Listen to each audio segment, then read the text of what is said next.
Today, many people in Sri Lanka, particularly from the business and the political elite, were celebrating that we have gotten the IMF extended fund arrangement and that we are now the recipient of 300 million USD in loan from the IMF.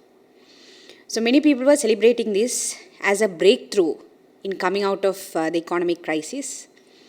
And now we are told that we have received this gift from IMF and we can once again go to the international capital markets, the international financial markets and borrow again.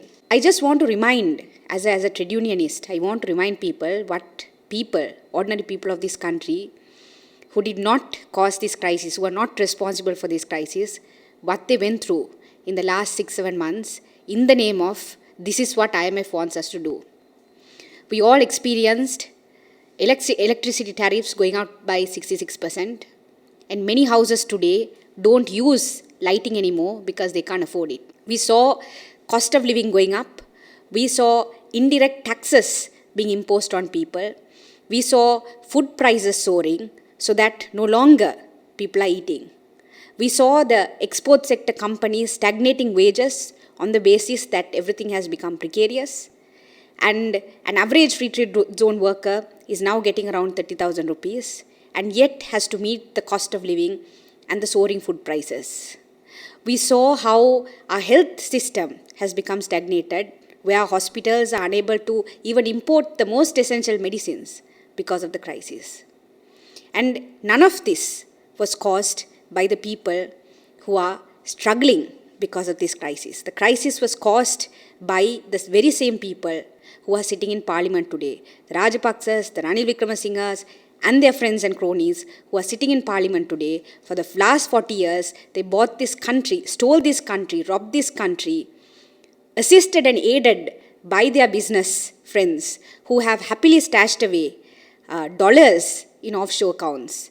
And now they're talking about coming out of this crisis. They're talking about coming out of this crisis by putting the burden on the people. So despite the fact that it is not the working people who caused the crisis, and despite the fact that it was the working people's wealth which was holding our economy together, the crisis is somehow put on the working people.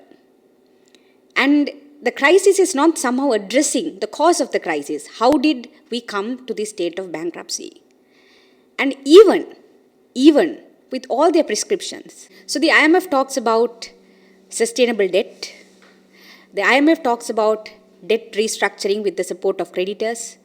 The IMF talks about increasing state revenue by increasing of taxation.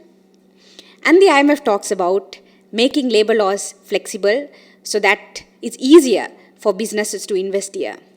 But the IMF is very silent on the problems we have in our financial systems, the problem we have in our financial controls, which has allowed businesses to produce wealth here and not have the accountability or not be compelled to bring back into the country the much needed dollars, to reinvest the much needed dollars in our country. So what this actually shows us is the IMF's extended fund facility is not going to resolve the causes for the crisis.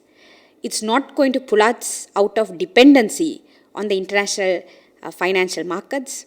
And in fact, it's going to continue this trajectory of tying us to these financial markets and to unsustainable borrowings. But of course, this is not the fault of the IMF. The IMF is not our elected representative. We did not vote IMF into power. IMF is not responsible, or they're not in any way accountable to us. The only people who are accountable to us are the people whom we voted into power. Unfortunately, these are the same people who have robbed us. These are the same people whom we asked last year to go home. And symbolically, yes, Gotabaya Rajapaksa did go home. But the rest of his family members, supported and aided by Ranil Wickremesinghe, is in power. So they want to continue their corruption. They want to continue robbing the state. And they want to do that with the support of international institutions like the IMF. And it seems as if IMF is also not too concerned about the fact that it is negotiating with the president and with the government which is not mandated by the people to negotiate with the IMF. It does not seem to be concerned that it is negotiating with the president who is unelected. It is negotiating with a state, with a country where people do not know what is coming.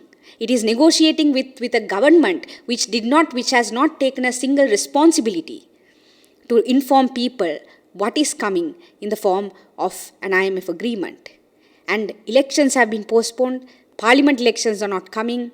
So anything this government does in the name of this is what IMF want to do is an undemocratic decision and an undemocratic action which the government will be taking, because the government is not mandated by the people to carry through the reforms which is coming in the form of this IMF extended fund facility. Finally, I want to remind people what we have been through in the last 2 years. Our country was brought into a crisis due to corruption and mismanagement by the political and business elite. It's not the people, it is the political and business elite who brought this country into a state of crisis. People came together and sent the president home.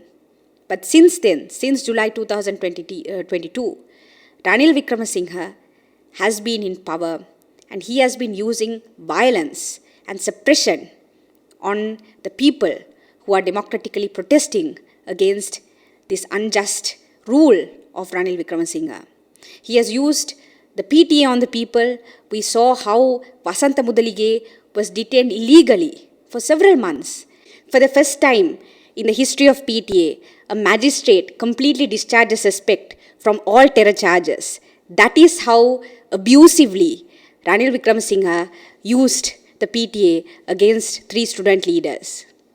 And Ranil Wickremesinghe coming to power on this Aragalaya, what did he do after that? He surrounded himself with oppressive laws.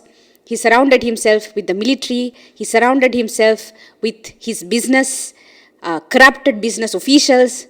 And he crushed protesters, peaceful protesters on the ground, using tear gas, using water cannon, using police baton, and using violence.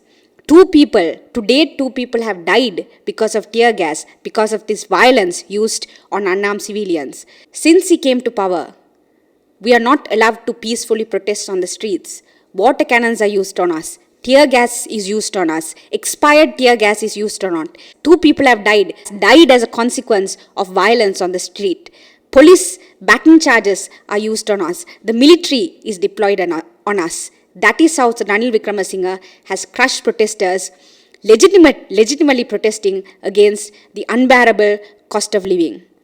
He also used the PTA. When he came to power, the first thing he did was he arrested 3 student leaders of the IUSF who has been instrumental in giving life to the Aragalaya. He arrested them under the notorious Prevention of Terrorism Act, and for the first time in the history of the Prevention of Terrorism Act, a magistrate completely discharged a suspect from all charges from being held under the PTA. So this is what Ranil Wickremesinghe has been doing since he came to power. So what I want to say is that you may agree with the IMF agreement coming in, or you may disagree with the IMF agreement coming in. But the truth is, the IMF is not our elected representative. The IMF is not accountable to the people. The IMF is not accountable to the people, but we are a sovereign state. We have elections, we are a democratic state. We have elections where we choose our elected representatives and we have the right to hold them accountable. So it is they who are violating the trust which we have placed on them. They are just, whatever we ask them, they are saying this is what IMF wants. So the question which we obviously as citizens we want to ask, if the only answer you're giving us is that this is what IMF wants us to do, then do we even have democracy in this country? Do we even have a sense of sovereignty in this country where we have control and we have the right to choose our leaders and to chart our future? Do we even have that control moving forward if everything which is happening right now is dictated by an institution which is not democratically mandated by us to govern us. So this is what is happening in Sri Lanka now. We have to get into what the IMF agreement really means in terms of protection for workers, what it means in terms of cost of living, what it means in terms of privatization. Our entire welfare state is proposed to be broken. And once again, the government says this is what the IMF wants. So then we have to ask for ourselves, how much do we allow our future to be determined by an institution which is not accountable to us? And how much are we going to allow our government to escape liability, escape their own corruption, and escape their own accountability on bringing this country to the crisis by simply saying, this is what IMF wants?